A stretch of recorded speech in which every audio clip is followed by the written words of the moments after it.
मुअज़्ज़ज़ नाज़रीन, इस वक्त हम आपके सामने हिंदुस्तान की चंद अहम खबर के साथ हाजिर हुए हैं। सबसे पहली खबर हम आपको बतलाते चलते हैं। मालेगांव की खबर है कि आज 4 दिसंबर को मालेगांव के अंदर माजूरों की एक रैली निकाली गई, जिसमें सारे माजूर लोग शरीक थे और एहतजाजी रैली इन लोगों के साथ निकाली गई है।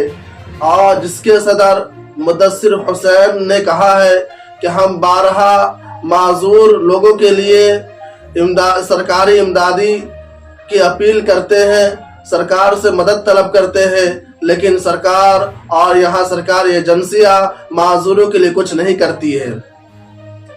दूसरी खबर है कि कल 4 रियासतों के अंदर काउंटिंग हुई, जिसके अंदर बीजेपी 3 रियासतों के अंदर अपनी सरकार बना ली है। सिर्फ एक रियासत के अंदर तेलंगाना में कांग्रेस की सरकार आई है।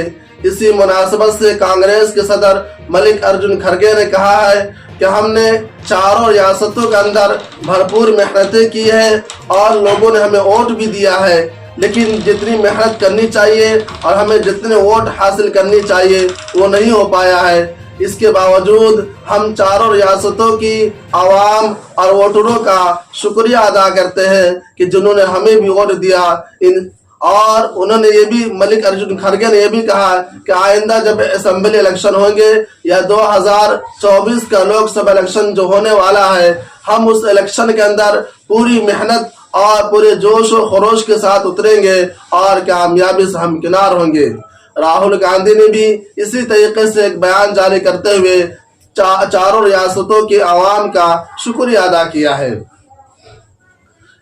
एक बड़ी खबर इस वक्त की ये भी है कि फाइनल मैच इंडिया के हारने के बाद ऑस्ट्रेलिया ही से T20 5 मैच खेले गए, जिसमें हिंदुस्तान ने 5 मैच में से 4 मैच जीतकर ऑस्ट्रेलिया को शर्मनाक शिकस्त से 2-4 किया है।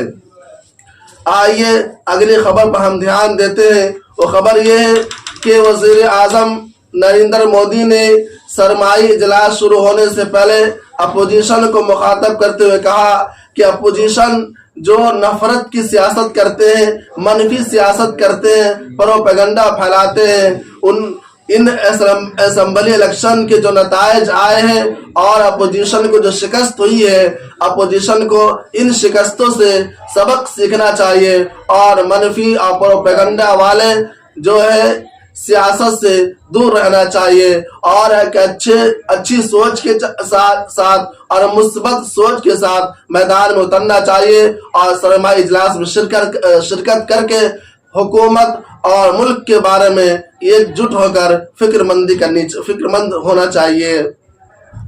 अगली खबर पर हम ध्यान देते हैं कि इस वक्त की जो बड़ी खबर आ रही है इंडोनेशिया से, कि इंडोनेशिया के अंदर बिजली गिरने से और मरापी पहाड़ से आतिश फिशा फटने से बहुत सारे लोग हलाक हो चुके हैं। इन्हीं खबरों के साथ मैं आपसे रुखसत होता हूं। आपसे गुजारिश करता हूं कि आप हमारे चैनल से जुड़े रहें और इससे फायदा उठाते रहें।